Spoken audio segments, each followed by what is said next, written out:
So, hello everyone, and welcome to another session of Great Shouts Growth and Marketing Interviews. I am Ed Davidson. I'm a fractional head of marketing and hosting these sessions for everyone. We use these sessions as a way of reviewing how a company goes from a startup stage to a scale up stage. We interview marketing leaders, company owners, and people that often been through that stage from kind of startup to scale up. And today, delighted to say we've got kind of Paddy Moogan here, who's a real kind of agency experienced person. So he ran the Distilled office in London, and then he set up Era. So Era is a digital marketing agency that he co-founded and ran for 10 years. Now he's on a new project, so working on New Leader, which is a management training and agency training as well. So great to have you on, Paddy.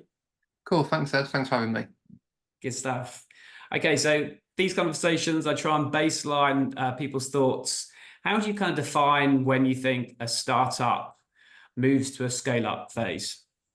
Yeah, so my first instinct is actually to say that I think it's when it gets to kind of the growing up phase a little bit, where you've kind of started to, I guess you've got past the point where you've like survival mode, when a startup's kind of getting going, it's kind of all hands on deck, everyone does every job across the company, and you're just surviving. You're just kind of proving that you've got market fit, proving you can get customers, maybe not revenue as such, but you can prove the concept that you've got something that is worth building and worth continuing with. And I think as you move from that into more of a scale up, I think you've proven a lot of that. Again, as we know, you may not necessarily be making revenue or profit at that point, but you know you've got something that is worth continuing with. And so you're starting to move towards, okay, well, maybe we need to think more carefully about the plan, the strategy, how we actually approach this versus kind of the chaotic nature of a startup where again it's all hands on deck, you just do what you have to do to get going. So I think I'd summarize it as kind of that phase going from a bit scrappy, kind of a bit kind of all over the place to actually, okay, we need to grow up a little bit, we need to kind of mature just a little bit, not too much because that's not what anyone wants to do, but you're just trying to grow up a little bit and put a few more things in place. And I think it's probably about the planned nature of it as well, where you're starting to think, okay, how do we, like when you ask someone how they scale something, you have to plan that. You have to think, okay, how do we actually do that? Whereas again, with an initial startup, when they're first getting going, you don't worry too much about the plan. You just try and not go out of business. You just try and survive essentially. So it's a quite a different mindset, I think, to a scale up, which is a bit more planned, a bit less chaotic, and more about growing up as a business, really. Makes sense.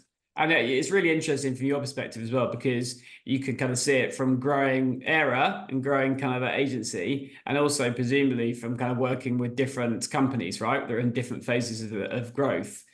From Yeah. I suppose from an agency perspective, was there anything that you kind of zeroed in on first? So you kind of proved product market fit with one particular channel, for example, or expertise, and then expanded into everything else? Yeah, well, we were quite fortunate because as you mentioned at the start there, I'd worked for an agency previously for about 5 or 6 years and got to be quite senior in an agency. So I already knew the market pretty well. I knew the services really well, and the agency I started pretty much did very similar services, around SEO, paid media, content marketing, that kind of stuff. So I knew the service itself was viable, but also you want to stand out in the market. So our focus was a bit more on, okay, how are we different? How do we deliver differently? How do we actually grow and deliver those services in a way that's not just what everyone else is doing? So I think a big focus in the early stages was that. But also, I remember really well our first couple of hires were very senior hires. So we deliberately went towards the end of the market where we wanted people who could hit the ground running because we knew that that would lead to a good experience for our clients. And we knew in the early days, client retention for an agency, I mean, it's always important, but in the early days, it's the most important thing you can focus on. So we deliberately hired very senior people who we thought, well, that's going to lead to better retention, and it did. So our focus in those early days was very much on not so much the product did kind of take care of itself, but given the agency's nature, sounds terrible, but the people are the products. So we invested in the people and the right people and the senior people as early as possible to try and get us through that early stage of growth. And thankfully that worked out really well. And then once we got that going, then we kind of backtracked a little bit and went more towards junior hires, kind of mid-level people as well. So yeah, that was a big focus in the early days when we were our own startup. Yeah, and yeah, I suppose there's different ways of playing it, isn't it? When you bring in kind of senior people, and then they can kind of backfill. I suppose they're obviously at that kind of stage they need to deliver themselves. So I Yeah. suppose they're senior, but they're doing as well, and they're doing the billable hours as opposed to kind of managing a team of people that they're doers. But I Yeah. suppose if you've got people that are happy to do that and they're at senior level and they're a decent day rate or kind of margin rates, and you can bring people in up behind them. There's exactly kind of thought process on it. Yeah, exactly. Yeah, and we were quite fortunate in the people we attracted at that point. They wanted to be hands-on, so they were more senior than most, but they were still very understanding of what they were coming into, which was a small growing company. And again, like I described earlier, like all hands on deck kind of approach.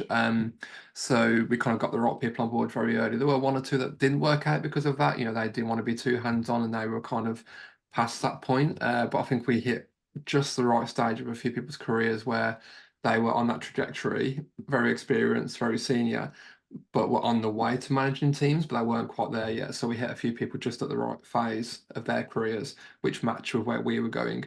As you move more towards scale up and you hire more and more people, I think it's harder to do that sometimes. It's harder to kind of align all of the people you hire with exactly where the company's at that point in time as well. So it did get harder as we got bigger.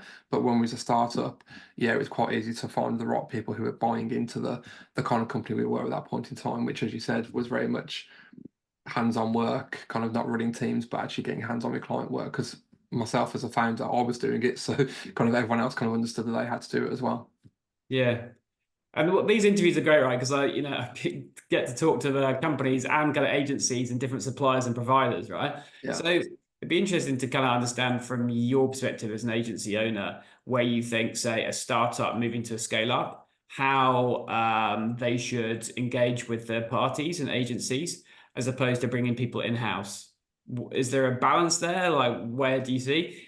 Open and honest as much as you can be. Absolutely, I can be really, really honest about all of this. I mean, I think really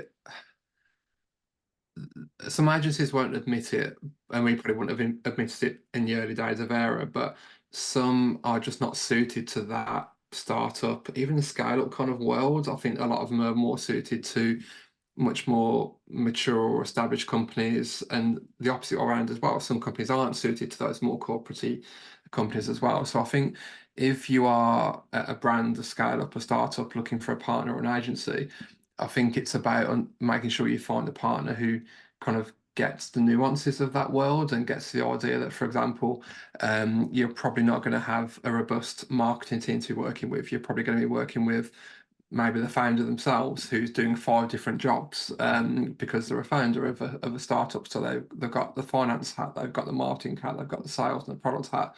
So I think some agencies are very good at understanding that and therefore adapting the way they work. Some agencies, and talking very openly, I think over time, Era realized that we weren't the best fit for those kinds of startups where they were very founder led. Because when we worked best was with someone internally who was focused pretty much exclusively on marketing or sales, and that was their job, and they could focus on that and kind of give us what we needed to do to be most effective and do our best work. Whereas with a founder, with the best of intentions, wearing 5 different hats, we weren't always able to get what we wanted from them in a timely fashion. So we weren't as effective as we wanted to be. And that led to kind of frustrations for the team because the team want to get stuff done, they want to move fast, but they're waiting for the founder to get back to them and they haven't got a team to fall back on. So I think really it's about finding the right partner who understands how a startup or scale up works and knows how to adapt themselves. And some agencies are good at that, some aren't. And again, they won't always admit it, but I think drilling into that would be where I'd start if I was doing this as a brand and as a scale up or startup. I think it's great to know where, as an agency, you kind of fit and the best Yeah. kind of customers for you, and then kind of where it resonates. I suppose the interesting kind of compromise there, a bit of the plug for kind of my world and the fractional, that you can have individuals that are there with companies that wear more of a kind of marketing hat, Yeah. that are kind of helping the founder in that way. that have some level, a clear understanding of where they're going to take them from a strategic perspective, and then can work with those agencies with the heavy lifting. So Yeah, it's quite an exactly. interesting kind of combination. Yeah, for Um, sure. I suppose going back then, and interesting again, your perspective from an agency around when you were like small scale and you were starting to scale up as an agency. What were the kind of KPIs that you looked at as a business from the earlier stages, and did these change over time as you started to scale things up? Yeah, so I mean, this may sound bad, but we didn't have many in the early days. We were just very focused on literally do good work, be a good place for our team to work, and that was pretty much it. And there weren't many KPIs, formal KPIs around that. Um, Hand on heart, the very first business plan that my co-founder and I wrote was it's probably about 6 months in, and the title of it is "How We're Not Gonna F This Up," basically. And it was like, well, that's it. Just how we're not going to screw it up, and that's what we focused on. And there wasn't very many KPIs. It was like, okay, we just need to keep clients, keep people happy, keep people engaged, and hire the right people. That's pretty much it. So for a long time, we didn't really have those fixed KPIs. Over time, we did start to dial those in a little bit, and we made a few mistakes along the way. So, for example, we made a bit of a mistake in thinking that we were always going to retain 100% of our clients because this is not going to happen. That's not a fair KPI. Like the KPI itself's fine, but 100%, that's ridiculous. And we did the same for staff. Like we thought, oh, 100% staff retention. It's like, no, that's actually probably an unhealthy thing. So we did start to dial them down a little, or dial into them a little bit. But I think we got to the point where we knew that client retention really was the lifeblood of our business and any agency. And I think for a little while we did overlook that. We were very, very focused on new business and bringing leads in, bringing new clients in. And for a long time, we didn't really worry about the retention because we're naturally quite good at it. So we kind of didn't think about it too much. We just retained clients and didn't lose many. So we didn't focus on it. Over time, we thought, no, hold on, we should actually proactively think about client retention, how we can kind of make it better, even though it wasn't in a bad spot. And that's when we started to look at, okay, what is a good retention rate? So for the industry, 90 to 95% retention rate is a really good place to be. So we started to put those kind of KPIs in place.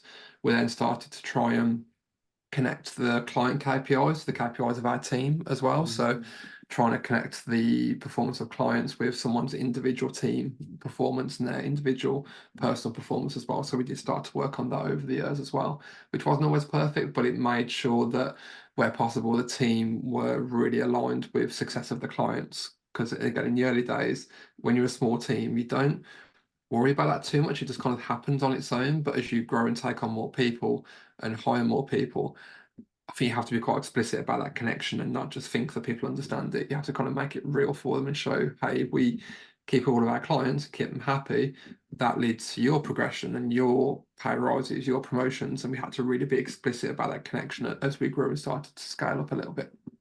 Yeah, that makes lots of sense. And if you can retain those clients, there's also presumably a big bit of it, which is the kind of account expansion, right? In Yeah. terms of the services that you offer. And was there kind of more kind of services that were more sticky for you? So, was it around kind of content or is it kind of paid activity? Like, I suppose it's down to like the skill set of the team at any given time, but I suppose it's interesting as a service provider, kind of knowing which is more likely to be sticky over time from a retention perspective. Yeah, for the first couple of years, it was definitely kind of content marketing and digital PR that really, as you put it, is the stickiest kind of services that we had, but also probably the most popular in terms of new business as well. And I think that was partly because we built a really good team and a very, very good leader of that team who made a great product and a great service, but also the market. This is around kind of 2015 to 2017 or so. Digital PR was very, very hot at that point as well, and had been for a couple of years. So we hit it at just the right point. Mm. And we were one of quite a small number of agencies in the UK who did it in a certain way and were very effective with it. So I think we hit that kind of peak at just the right time. So that was definitely kind of one of our stickier services in the early days, both from attracting new clients perspective, but also retaining them because we were good at it. The other ones, they kind of stay around the same level. So SEO, paid media, that kind of stuff, they go in and out of fashion, every couple of years anyway. So we didn't notice too much on those ones, but digital PR was definitely one where we felt that that wave. And then when that wave started to kind of level off a little bit, we definitely felt that a little bit as well. Kind of around COVID, really, start of COVID, that started to change a little bit, as I think marketing itself changed a little bit too. But I think in the early days, that was definitely a big driver for us. Mm.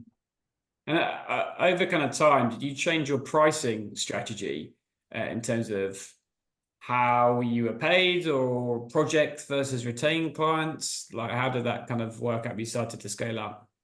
Yeah, so in the early days, we were kind of a mix of retained and project work. If I had to estimate in the first couple of years, probably like 75% retained, 25% one-off project work, that kind of stuff.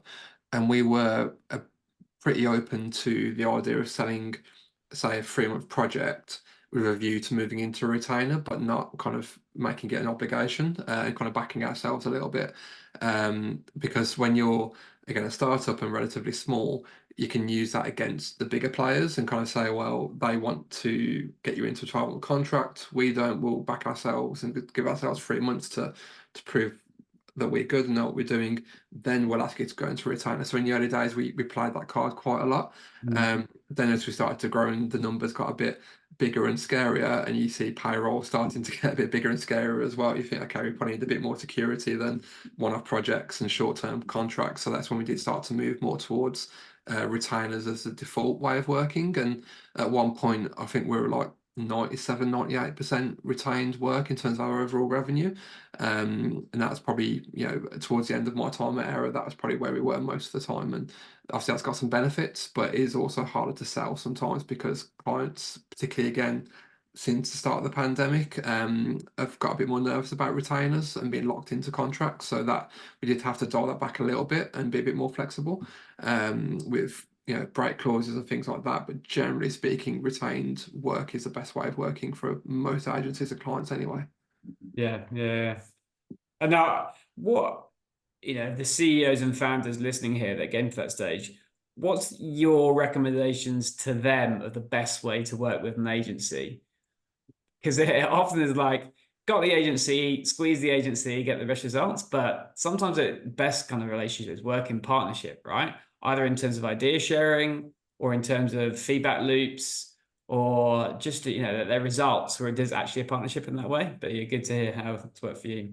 It's a great question.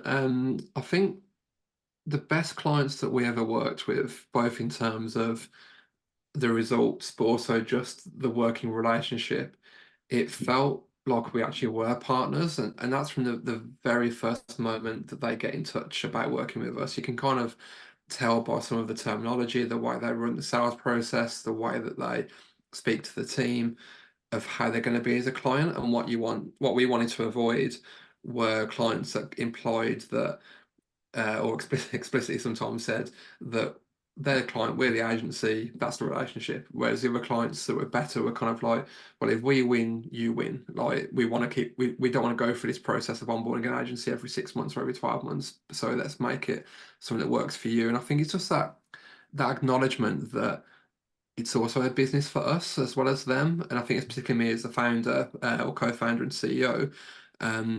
If I was speaking to a client that understood that, hey, I'm running a business here, I can't afford, for example, to give you a 50 grand a month retainer that's got a 30-day rolling contract. Like that's a huge risk to my business potentially. So you can't ask me to sign up to those terms. The ones who didn't understand that were probably not going to be a great partner, because they were like, well, that's putting my business at risk. I want to ask you to put your business at risk, and let's find something that works for both of us. So I think if I was to go back to the original question, a brand trying to work with an agency and what makes for the best scenario there, I think it's really truly treating it as a partnership and then backing that up with the actions as well.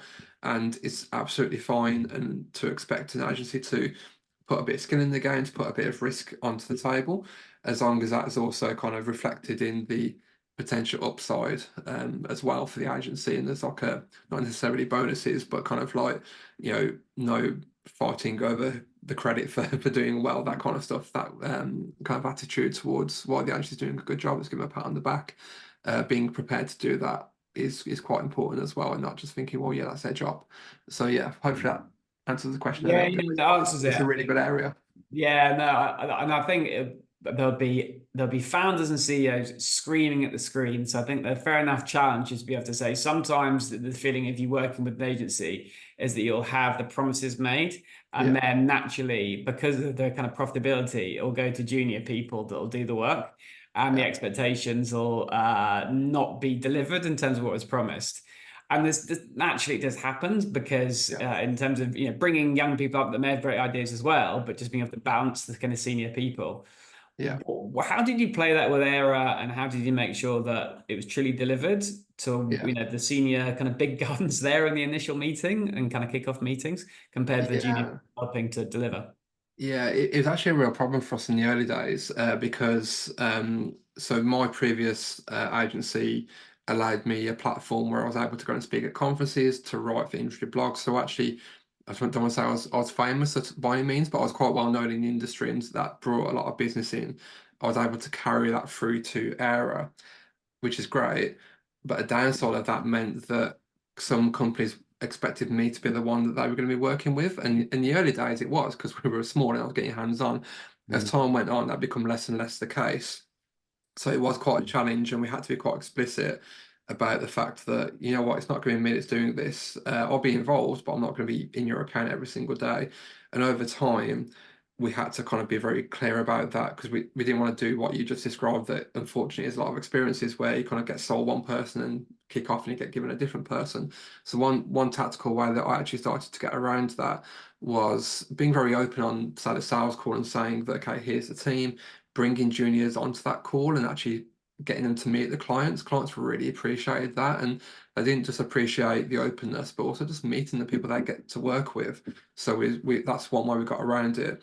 Then also, if you were fortunate enough to close the business and to win the contract, I would then have a one-to-one with them and say, look, you know, I'm not going to be on the account. I'll keep an eye on it from a distance, but in reality, I'm not the best person to work on this anyway. However, here's my mobile number. Here's a WhatsApp, text me, call me. If you ever get concerned about anything, I'm here. I'll always pick up the phone. Very few clients had to do that, fortunately, but it gave that reassurance that I was not going to just disappear as soon as the contract was signed. They had my personal number. They knew how to get hold of me.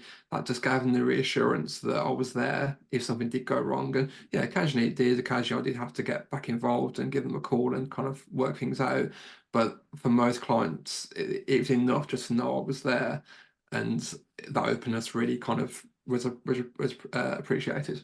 Mm. Yeah, yeah. And if you can have that kind of personal touch to it, to oversee it, then I think that's massively important. And if you can do that as the company scales, then that's pretty powerful.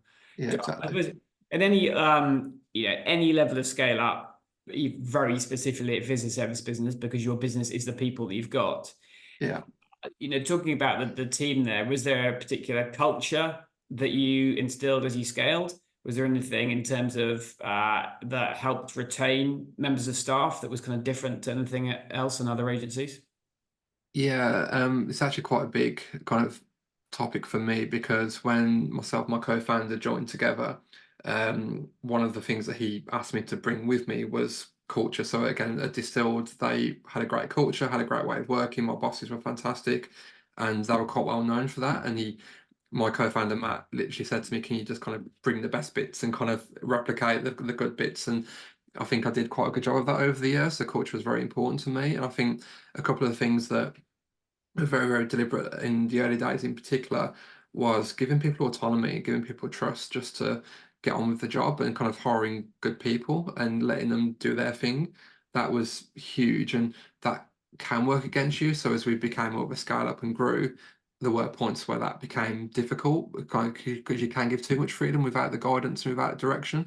But I think we wanted the culture to be one where I wasn't looking over people's shoulders. I could trust them to get on with the work, give them the freedom, but also be there if they needed me to be there for any reason. If they need support with a client call or something like that, I will help them and do anything I can for them. But if I'm not kind of involved day to day, I'm going to trust that the account's going fine. I'm going to trust that they're okay and doing okay themselves. So that was a big part of the culture, particularly for the first couple of years, also giving people that freedom. Because no one likes to be micromanaged, no one likes to have their boss looking over their shoulder. So that was a big thing. And also, we tried to make a big kind of focus on feedback as well, and the idea that feedback's a good thing, and giving it, receiving it should be welcomed. Not easy to do in practice with everyone, but we try to really push it through and make it clear that we valued it as founders, and try to make sure the team understood that the kind of the importance of it as well. Yeah, and that's massively important in terms of that kind of trust. What about the kind of structure of the kind of teams? I suppose that, again, maybe from an agency perspective, just that level of referrers versus business development, right? Yeah. I have to say, or account management versus the actual doing. Like, how do those Yeah. structures play together well? Or any horror stories? Love to hear horror stories as well.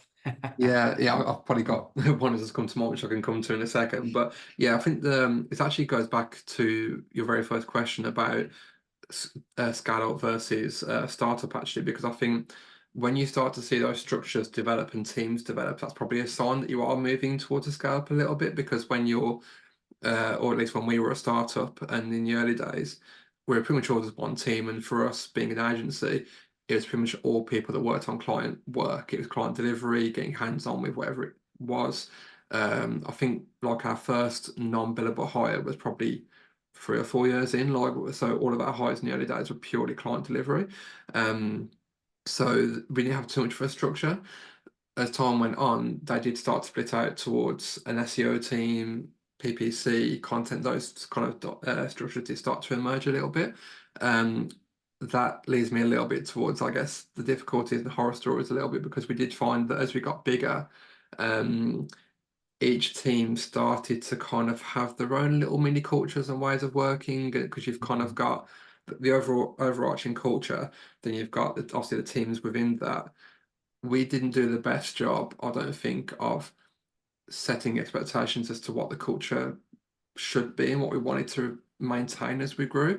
So what ended up happening was, for example, one team, I won't name the teams, but one team would have a culture where, say, for example, it was fine to get back to a client email within 2 or 3 days. Then another team thought, no, you have to get back to them within 2 or 3 hours. So when those teams worked together on one project, Hmm. it clashes. It's like there's different kind of expectations there, and that's not necessarily culture. That's the standards and the way we should work with clients. But we weren't very good at kind of saying, here's the overarching set of expectations that we should do for client work and we should kind of adhere to, because we gave a bit too much freedom to each team to kind of do their own thing on that front. So in isolation for one team, it's fine in most regards.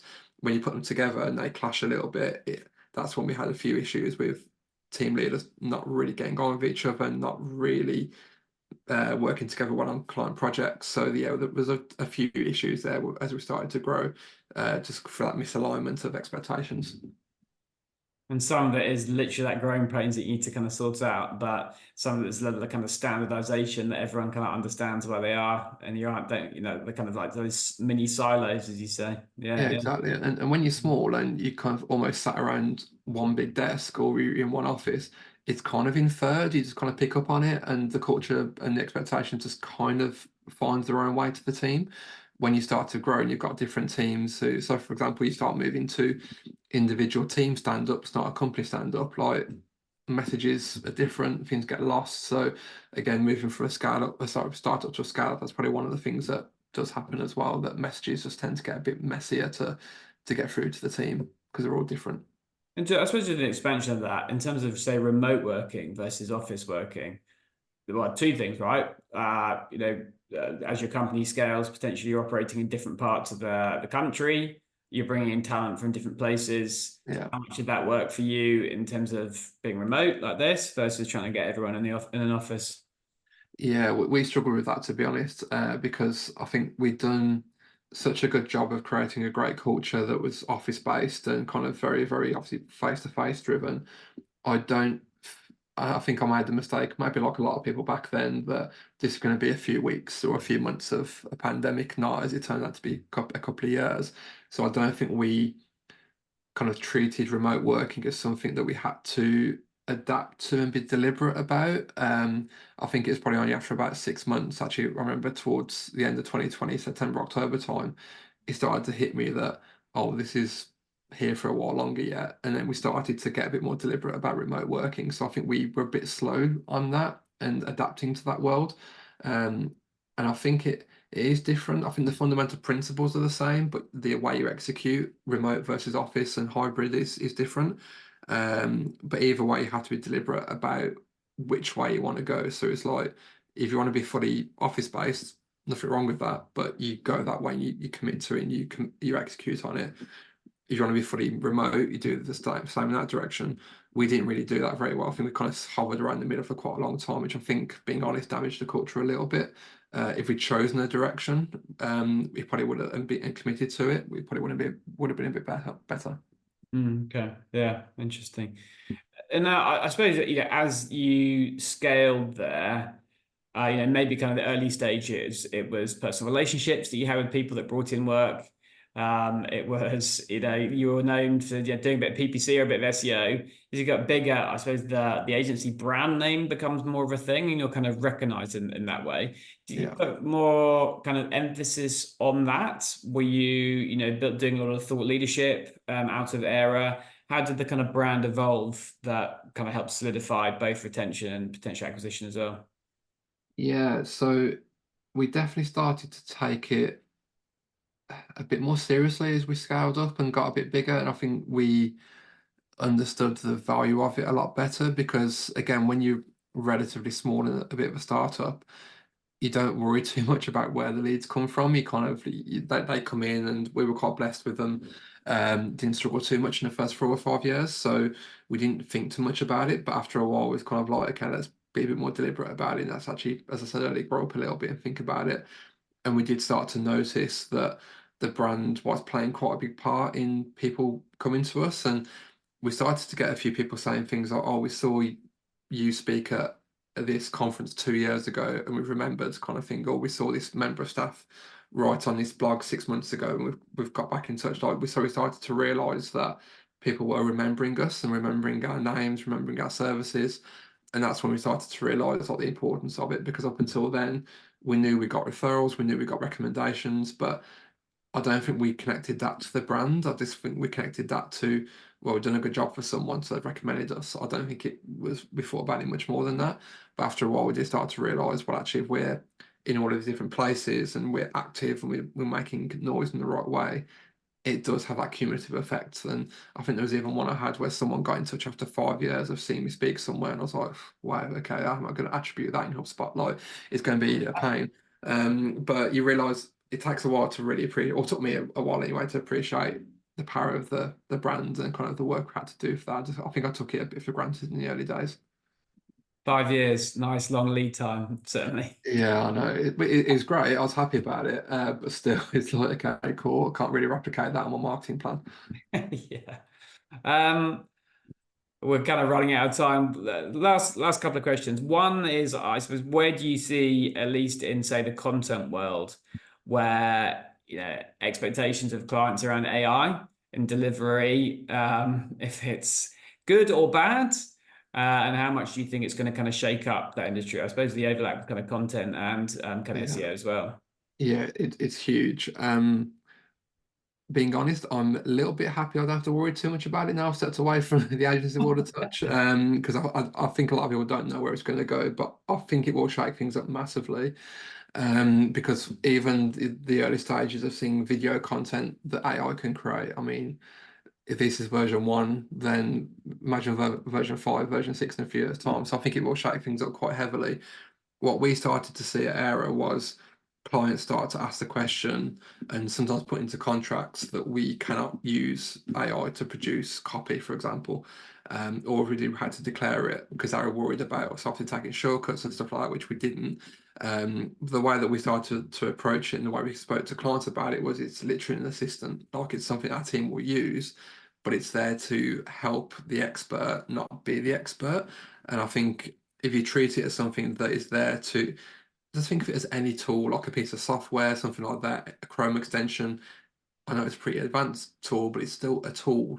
So it should help our experts. And that's how we try to frame it with clients. That's how we were using it. So I think in that way, it's a fantastic tool. On its own, it's got a long way to go yet. And there is a big concern over kind of how you stand out. If, say, if 10 brands are all using the same tool, well, how are you going to make yourself stand out. So I think there is a challenge there. But if you're a brand or a company listening to this and you're worried about an agency using it, I just have the conversation with them and understand how they're using it and kind of draw some boundaries to what you're comfortable with, what you expect, what you don't expect. But I wouldn't reject it completely. I think you're actually hamstringing yourselves and the agency if you completely reject the use of it because it's got some really good use cases, but it's kind of still in its infancy, which sounds crazy, but it's still very, very young. And hopefully, if it improves efficiencies, you should be able to get more out of the agency. The agency can work harder and better, and you can use the experts to deliver more. So it's a win-win there. Yeah, exactly. Yeah, it's a set balance. Well, look, thank you so much, Paddy. It's been really useful. So much good content in there. The last question I normally ask to try and really kind of focus things in now is just the one best piece of advice you could recommend to a founder or a CEO who's going from that startup to that scale up stage. Yeah, I'm going to lean towards kind of the people and culture side of it because that's kind of the bit of the business that I focused on the most. And I think it's probably a mistake that I made. And the one thing I'd say, one piece of advice I'd give is to not make any assumptions about people hearing your messages. So something that I found was that we would say something in terms of what we expect in terms of, say, feedback or client delivery, and think it went in and stayed in, whereas actually you have to say the messages you want people to hear over and over and over again, almost until the point where they're fed up with them. So I think the one piece of advice would really be summarized with just don't assume people have heard your message just because you said it once. You've got to keep repeating it. And I had to joke about it and say, look, I know you heard this before, I'm going to say it again because especially in a remote world, because when you're on a Zoom call with say 50 people, some of them are working on something else, some of them are reading something. Some of them are answering emails or on Slack. Some of them just flat out aren't listening to you. So you have to kind of repeat the message over and over again. So I think for anyone in that kind of world, whatever messages you want people to hear, just don't be afraid of repeating it. Say it over again. Email, Slack, town hall updates, wherever it is. Just don't be afraid of repeating the same message because you will need to for it to stick. Makes sense. Well, look, thank you so much. It's been great. Appreciate it. And everyone, I'll see you in the next session. Cool. Thanks a lot, Ed. Thanks.